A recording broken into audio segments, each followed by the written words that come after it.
CoffeePods, a podcast of the Acorn Christian Healing Foundation, exploring what's happening in the world through the lens of Christian healing.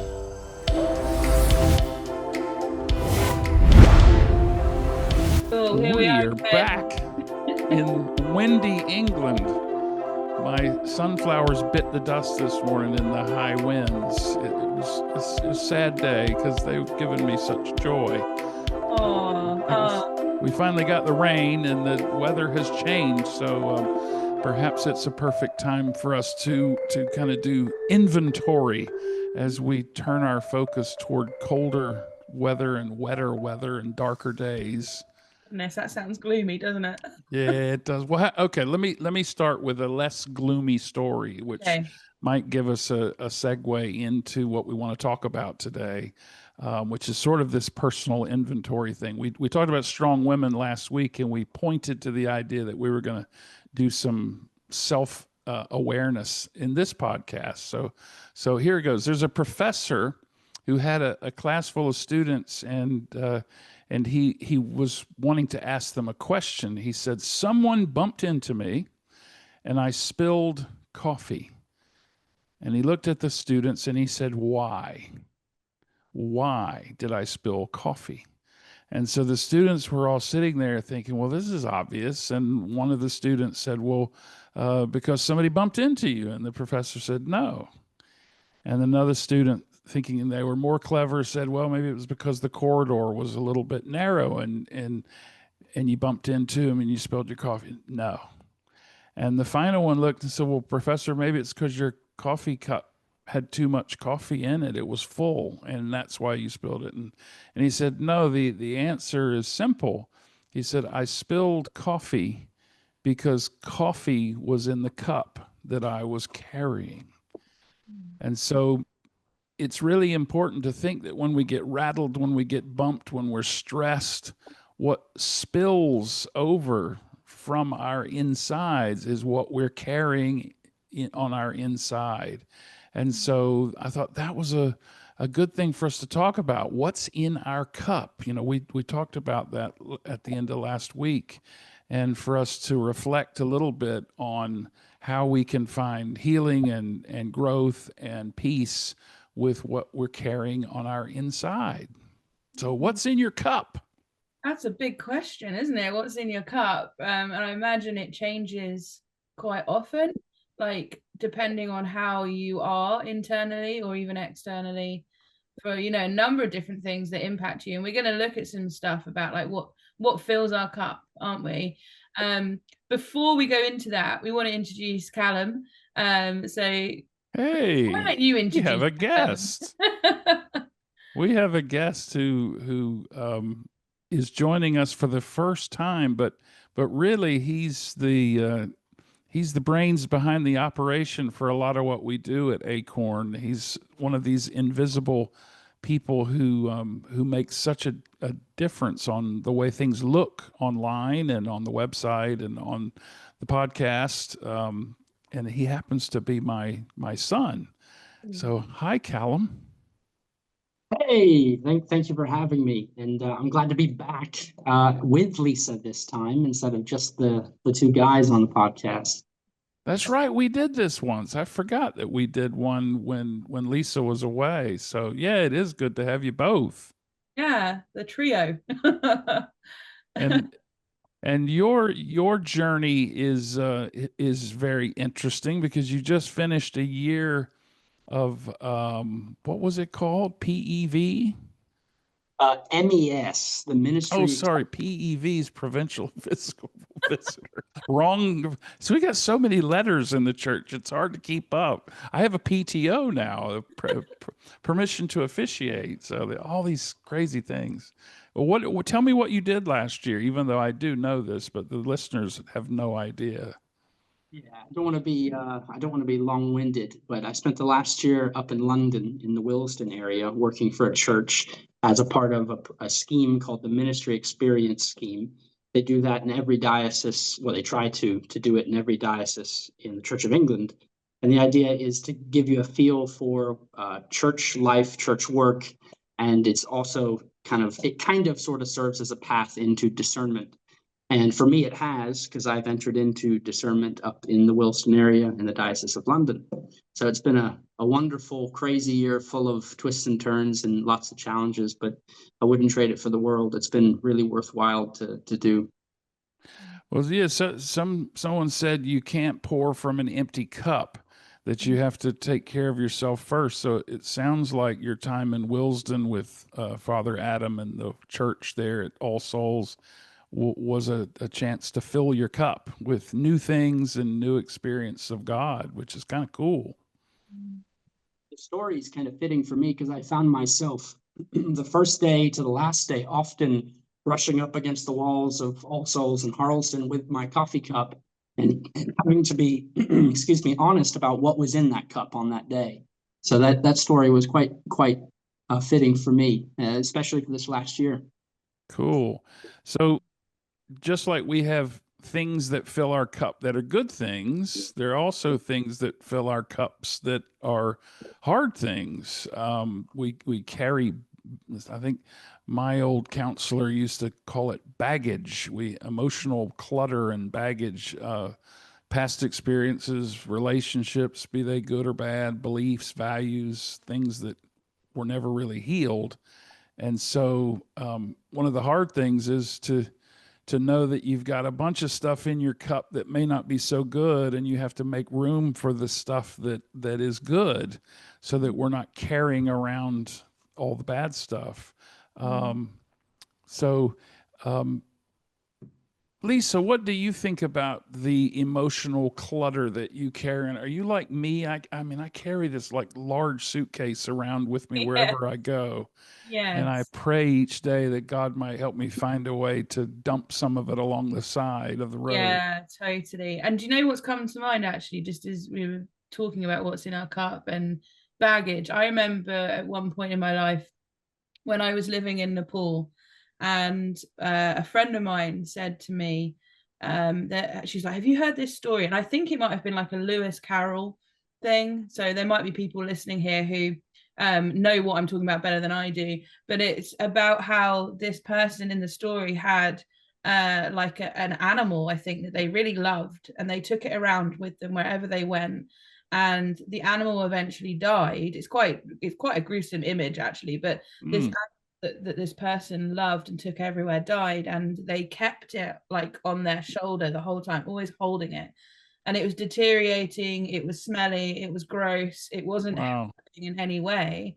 And this person just could not get rid of it. They would not let this precious, or what was precious to them, go. And the friend of mine, she was saying, I think that's how you're living your life, that you are walking around with something on your shoulders that you think is needing to be there, and it's helping you and it's making you feel good, but actually it's gross and it's dead essentially.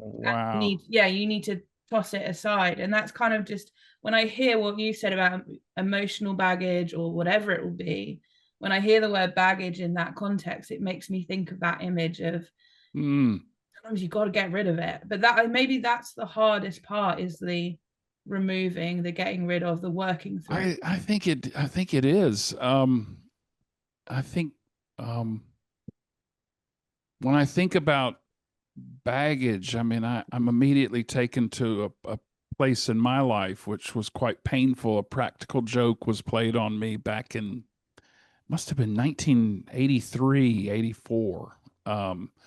And it really hurt me. It really upset me. And the person that was involved in the practical joke, I never really confronted them, but I never forgave them. And I remember carrying this pain, this baggage from this practical joke with me for years and years and years, for almost 30 years. And I remember having an opportunity to meet them in New York City. And of course, life has gone on. They have a family now and children. And we met in New York, and I thought to myself, I feel quite bad that I've carried this anger and this hatred almost for this person for all these years, because I kept saying, Lord, forgive me for the way I feel, and nothing would let it go. Yeah. And then kind of this crazy moment, we met in New York City, and we were at this really nice restaurant. And I thought, one thing I can do is pick up the tab. And I bought the meal for everybody, and it was like a catharsis. It really was a letting go of the carcass, Wow.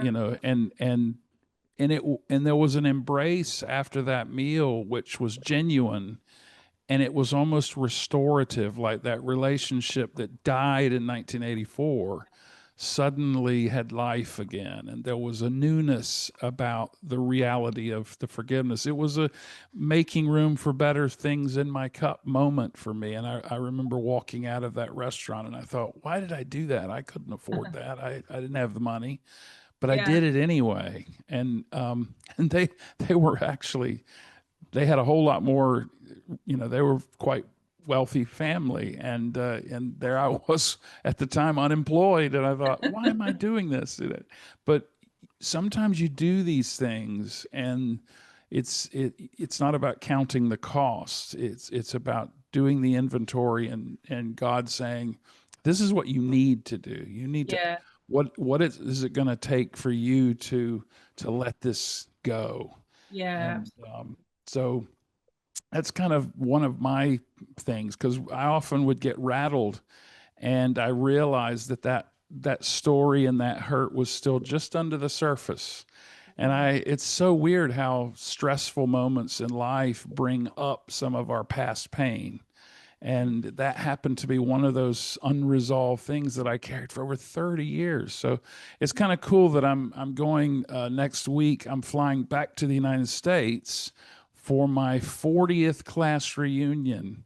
And so I'll be seeing a lot of my old school friends, and I'm kind of excited. I'm sure we're all going to look at each other and say, when did you get so old?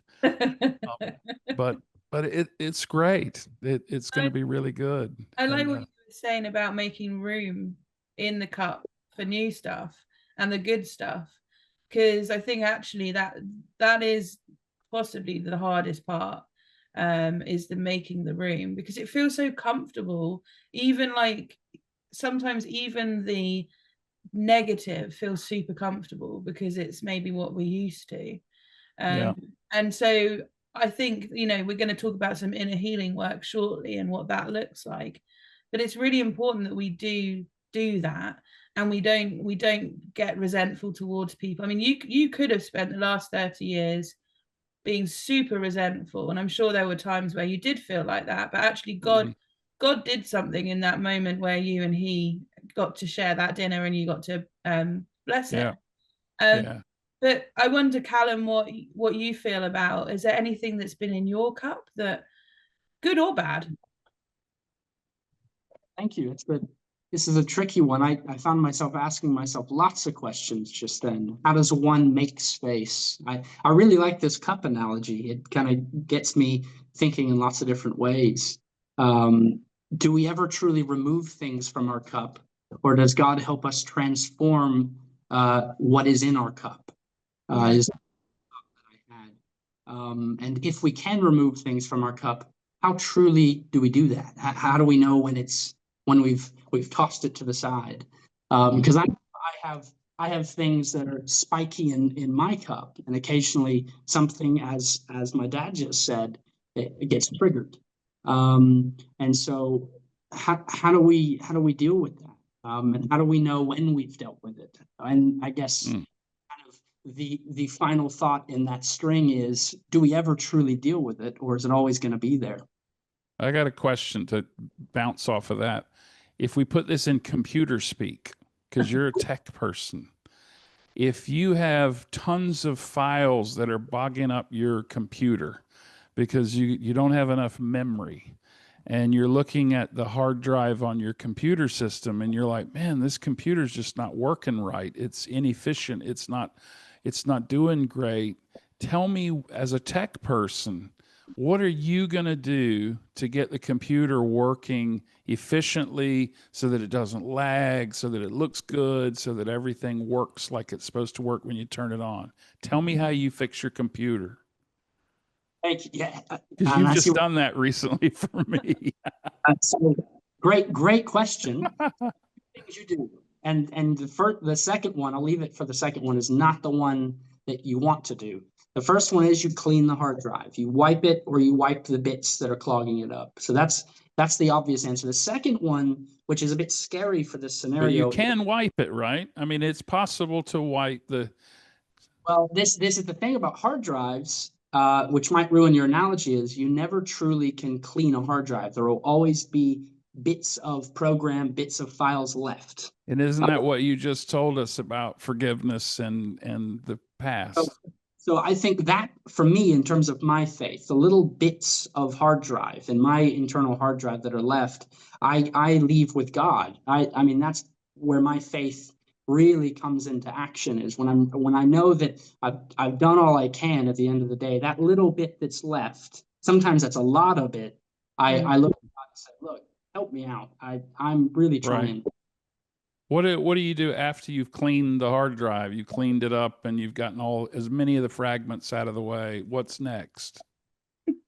You try to start anew. You try to have healthy habits in terms of what you're putting on that hard drive. So you reboot it, I guess. Reboot, not necessarily, but you definitely are more considerate about what you're putting on there. So yes, I would say there's an element of starting anew in terms of Okay. New hardware? Do you upgrade your hardware? Software. You would upgrade your software. Sorry. Okay. It's because the software helps it to run more efficiently. Yeah. Okay. And I guess there are even opportunities to replace some of the actual hardware if that becomes problematic. Yeah, I think the thing about software that would work well in this analogy is software is a bit like magic, or a bit like God, not like magic, a bit like God. When you download a new software, it often can take care of those little bits of remnants of really make a hard drive work like it's new again. So, Right. but you have software for that to happen. And the thing I love is that I don't have to understand it for it to work. Yeah. I can actually have, and this is sort of weird, but I can have faith that some computer scientist somewhere understands how it works. Yeah. And that I just trust that upgrading the software, doing the programmed updates on the system, that will actually create more efficiency. I don't need to know how that works or how it happens. And it's the same way when I walked out of that restaurant, I don't know what happened and I don't know how it happened, but I trust that there was an element of a new software download happening with me and God, and that He, renewed my heart. What was the Sheila Walsh quote, that healing is not the absence of the storm, but it's the presence of peace in the midst of it. That we find our way to a deeper place of calm. It doesn't mean the storm has left, but it means that we have a new way of living in it. And I like that we can see through the examples that we're sharing that God definitely journeys with us in these things, that it's not a case of us trying to work out, okay, if I do this, this will happen. If I forgive this person, I'll feel better, they'll feel better. Right. And it's like this formula that you have to follow. It's so real, like the way that God meets us in each of these moments is so real and unique, I think, to each of us involved in the situations. And yes, I think transactional thinking is so dangerous. And when you start acting like you're manipulating God, then you're one step away from, being like one of these prosperity churches that, if you give enough money, then God's going to do this for you. And it's a transaction between you and God. And if you forgive this person, then He's going to give you a new car. And I just don't think that will ever be a healthy way of having a religious faith. I mean, I think I can be very broad in a lot of ways of understanding varieties of theology, but I have to put a boundary at the place where God becomes a tool for wealth and prosperity. I just think that's dangerous, honestly. It is. And that's why I like how Acorn, when we have prayer ministry at hubs or however you interact with Acorn, it's very gentle. It's not this forceful experience of trying to get you to be in a different place than you are now.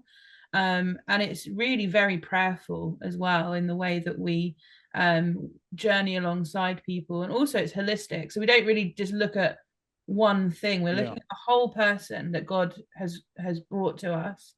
Yeah. And I think I've seen people on the edge of the abyss. The supreme agitation is in a hospital waiting room being told that a loved one has died. And it's amazing at that moment what bubbles out of people, what's in your cup. When you really are faced with the death of a loved one or something that, something so traumatic, the things that spew out of people, it's remarkable because the bargaining comes out. Oh Lord, if you do this, then I promise I'll do this if you let this not be true. And the kind of things in that moment. And then I've seen rage. I saw a guy go after a nurse with a knife one time because he was furious and he didn't know what else to do. And the thing that came up within him was, somebody's got to pay for this. Yeah. And next thing you know, he pulls a knife out.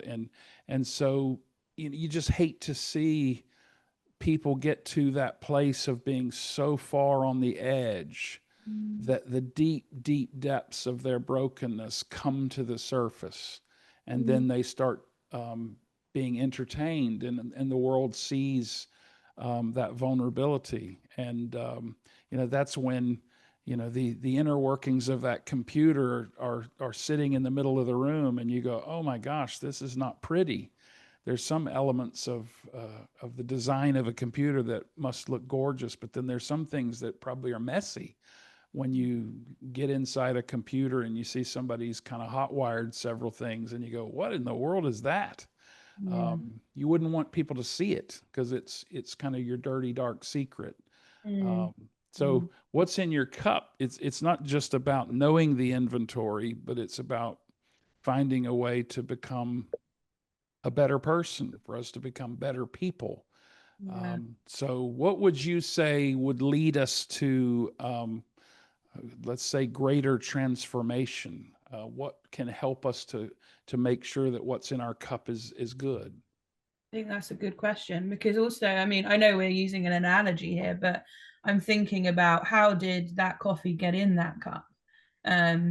So at some point there was a decision made, probably, about, I'm going to either have a black coffee or a mocha or whatever it'll be, and that's in there. And it makes me realize, when I think about that also there is a level of responsibility as an individual I and other people have to take about what is in our cup. And I know a lot of stuff we are presented with, it's just, the people say, it's the rolling of the dice, but also we do make decisions, and we can make decisions that make us transform and help us transform. So leaning into God and his word, and his word for us individually at the time we're in, I think is a really helpful thing.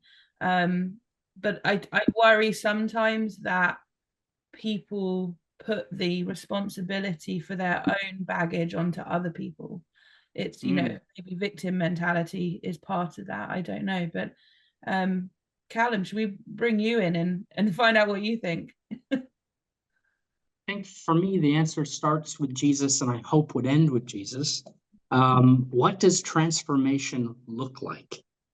Gosh, what a question. And what a big mystery symbol that I put on your presentation for your Healing Academy lots of times. Right. I think it's an individual thing, an internal thing. But I wonder, instead of trying to give you an answer when I'm not sure, potentially bounce it back. In your experience, both of you, what does transformation look like in others and yourself? I mean, there's been lots of moments of transformation for me, and a lot of it is coming to grips with things, um, finding a way to be non-anxious in the presence of something that's real. Um, you could argue that there was transformation in my journey back in the '80s when I walked to the front of a church at a crusade. And a lot of people, I have lots of liberal friends who don't understand conversion experiences, and they talk about conservative religion and with disdain. And then I share with them my story of actually having a kind of salvation experience at a Barry Woods crusade. And they go, well, what's that? That makes no sense. Well, for me, it was a real moment of transformation. And it wasn't magic. And the whole, I got saved. I think I was being saved for years and years prior to that moment, but it was a moment of transformation because I went down to the front of this big church and I prayed with a stranger who I didn't know. And in that moment of praying, I found myself really, truly trusting God. And so what was actually happening inside of me, you could argue that that was simply the power button getting pushed, and that my purpose and my system was being reinvigorated by the Holy Spirit. And so from that point forward, there have been more and more and more transformations. You could argue that every day is a transformation, that each morning we wake up and we have an opportunity to grow, to deepen, and to become new in Christ, to have stronger relationships, to be very self-aware, and to deepen our faith. But I think the reality is people struggle with transformation because it's scary. I think getting up in the back of that church that day when the preacher was saying, "Who's going to be the caboose on my train?" The idea of walking forward and saying yes to God is actually quite frightening. And so transformation is stepping into a place of dependence rather than independence, and you're daring to allow yourself to become different and to grow, to the caterpillar that comes out of the chrysalis and is a butterfly, the transformation into this new creation, where the old has passed away. What do you think, Lisa? I think initially, I mean, this is such a big question. I feel like I could ponder this for a very long time, because I think you see transformation, like Chris, you've mentioned, in many different ways.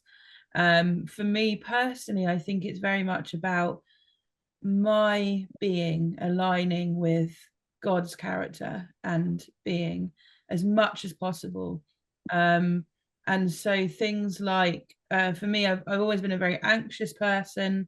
And I know there's transformation when I realize God's peace is within me more than the anxiety has been.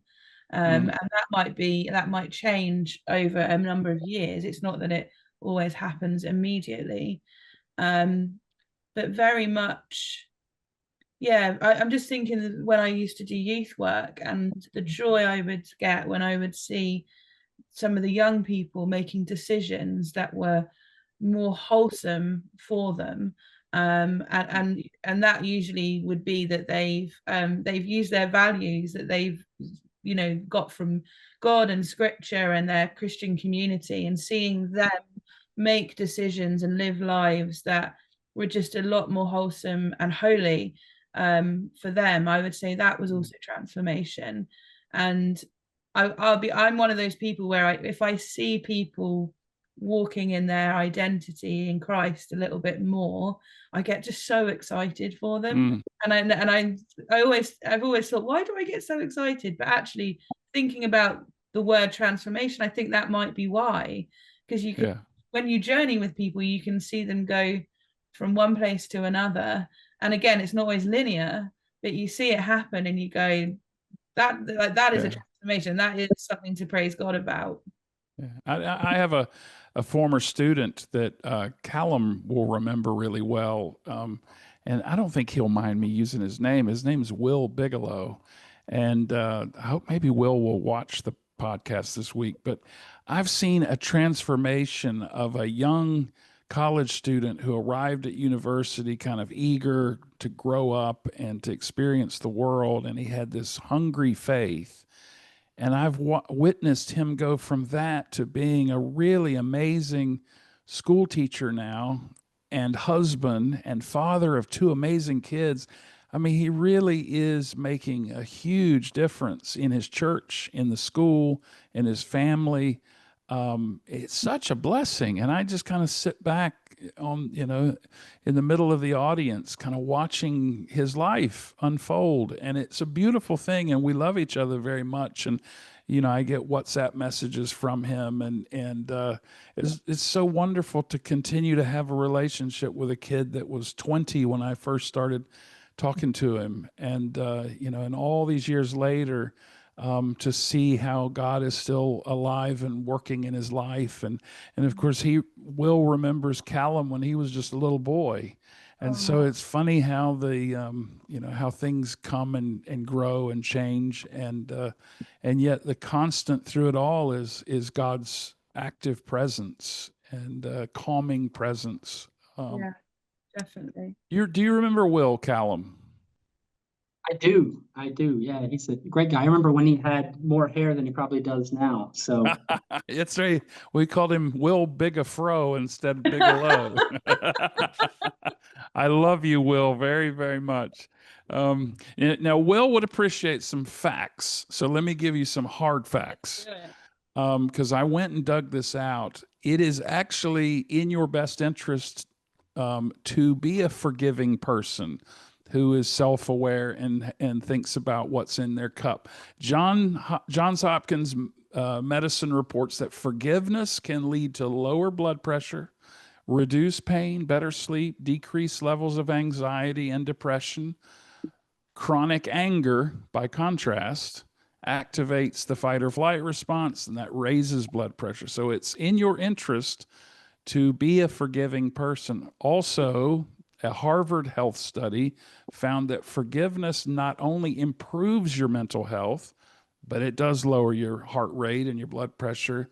And especially when people engage in what were known in this report as reflective practices, sort of meditation, things like empathy and taking perspective. So you could argue that it is absolutely in your best interest to find out what's in your cup and make sure that it is not full of nasty bile and pain from your past, that you work through those things to try and make sure that you are carrying around the healthiest version of yourself you can.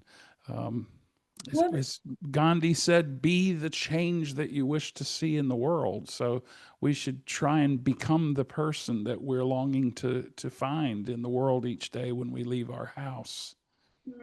I just got a quick question. What would you say to someone who, if they were finding it really difficult to go into the process of inner healing or just looking at some of the stuff that's in the cup?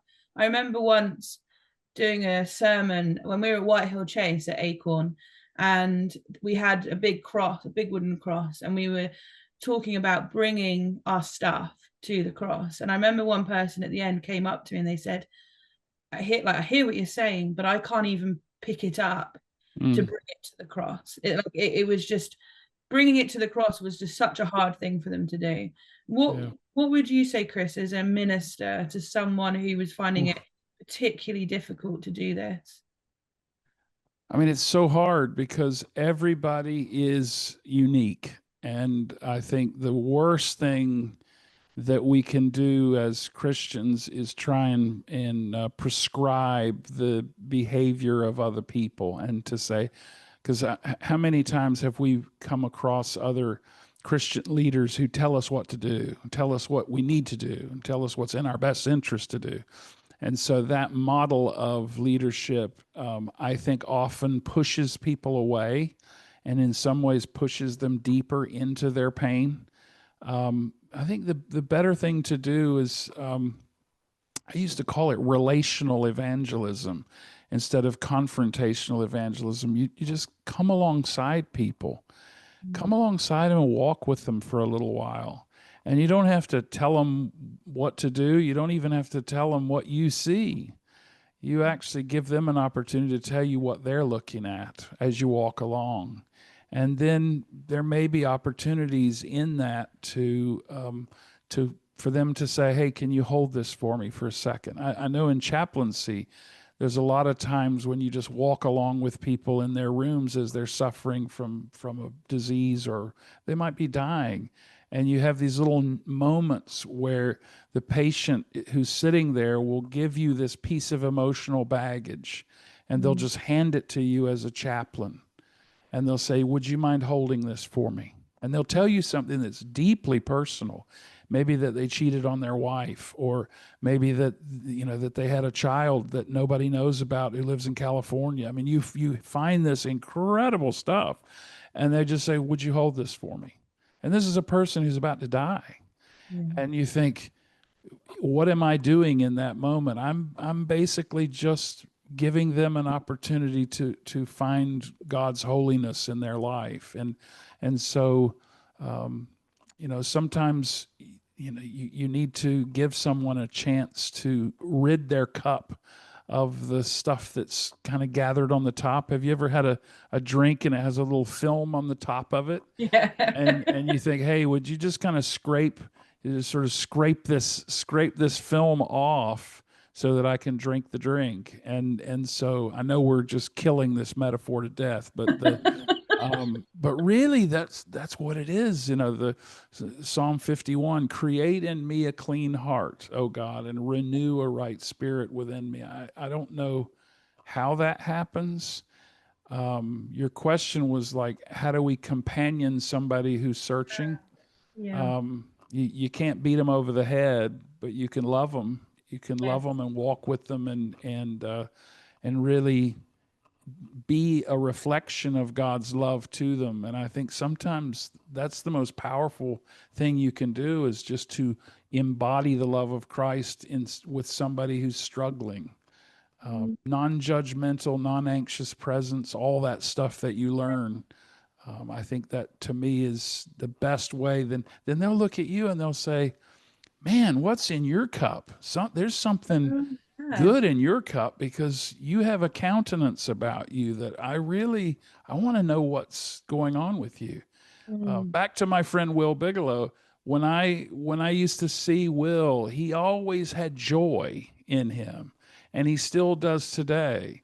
And so, whenever we communicate and we connect, I always feel that radiance from his afro, this joy that's just coming out of him. And because he really genuinely loves Jesus, and he longs to live for God. And, and I can, of all the people all the students I've ever come across, he's probably, just one of the most amazing, faithful guys. And we've had several people from our ministry program who've gone on to be priests, and they're serving churches and things. But old Will is, he's still the guy that stands out to me as somebody who really he got it.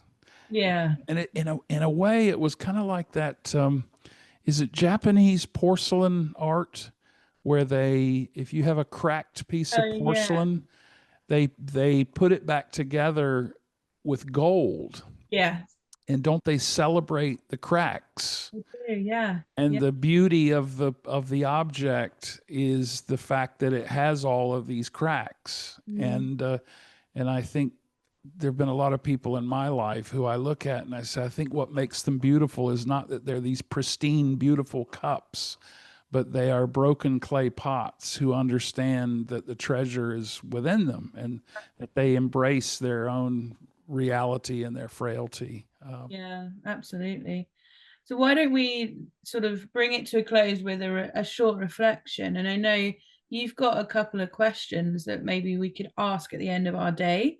I was looking at them this morning, and actually I think they're really helpful. Could you go ahead with them, Chris, and let people? Sure. Sure.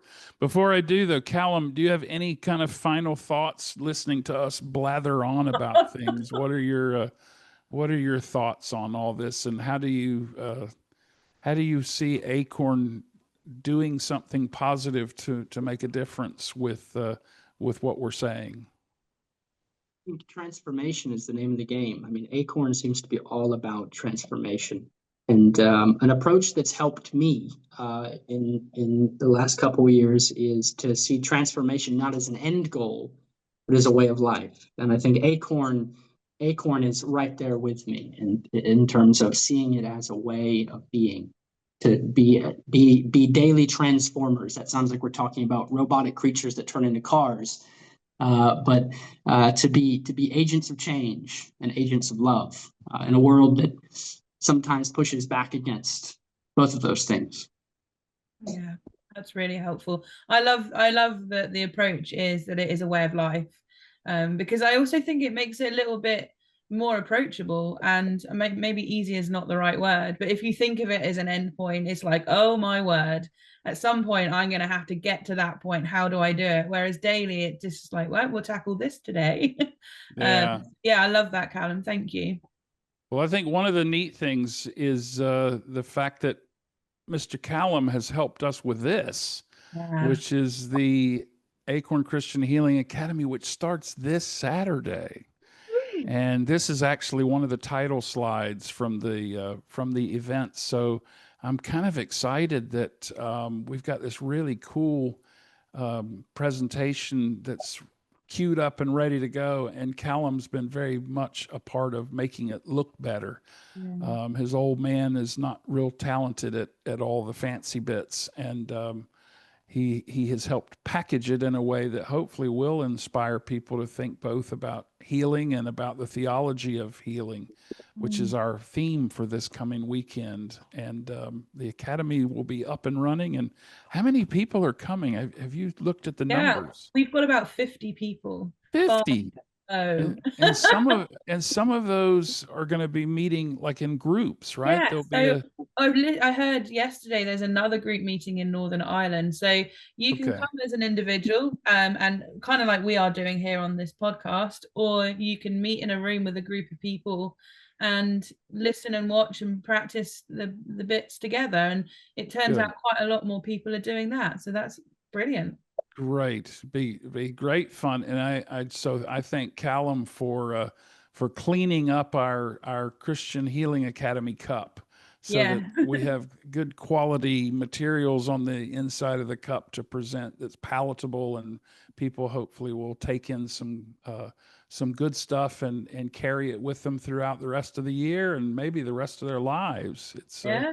It's not too ambitious to think that somebody can have an encounter with God that's life-changing, kind of just like I did at that Barry Woods crusade. You bump into things which finally make you say, yes, I'm going to be a follower of God the rest of my life. And so I guess the final thing to say would be, to ask the question that we each need to ask every day, what am I carrying? What do I want to pour out? And then perhaps the one I ask most mornings when I say my prayers is, what do I want God to fill me with? Is that kind of a silly thing, but it's a daily thing. And it's not just about going into the kitchen in the morning and having a cup of coffee, but it's actually really looking at self on a daily basis. And maybe the old monks had a good idea when they had these patterns of prayer, where they would say prayers, and they would say certain prayers on regular basis during the day to try and continue to journey with God deeper and deeper.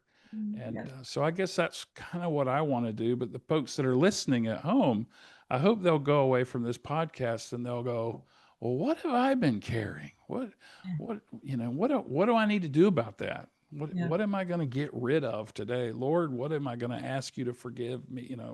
Take this thorn from my flesh, Lord. Yeah, absolutely. So why don't we end with Romans 15:13. This is a scripture that's used a lot. It's, may the God of hope fill you with all joy and peace as you trust in him, so that you may overflow with hope by the power of the Holy Spirit. What a promise. Overflow with hope. That's Gosh, I want it. that on a t-shirt. That's awesome. Yeah. Oh, it's a beautiful verse, and it does tie this metaphor, the cup being filled. That's fantastic. And we're sustained by divine hope and divine peace. So that's fantastic. And one of the things that we have heard, Lisa, some folks want a shorter version of the podcast. So we're going to explore some ways in the coming weeks to have, we were joking and calling it espresso coffee, a coffee pod shorter version.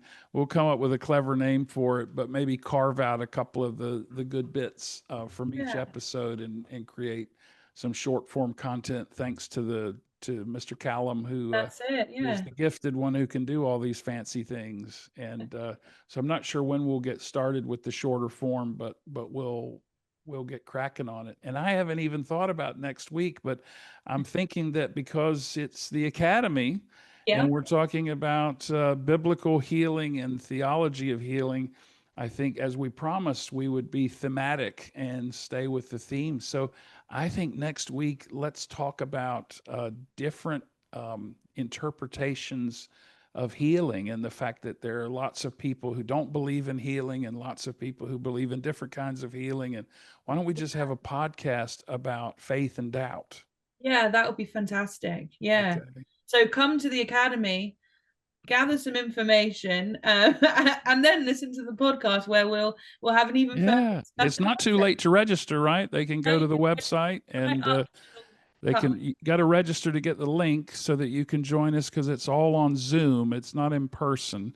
And anybody can come. If you're in America, you'll have to get up really early in the morning, but then we'll record it and upload it hopefully later, so that if you can't come in person, you'll be able to watch it at the same place that you're listening to this podcast, and hopefully be blessed by what you hear.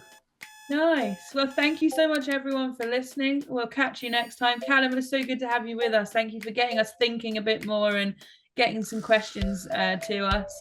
And we will see you at the Academy. It's a blustery day.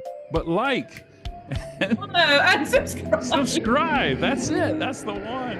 And the winds are blowing.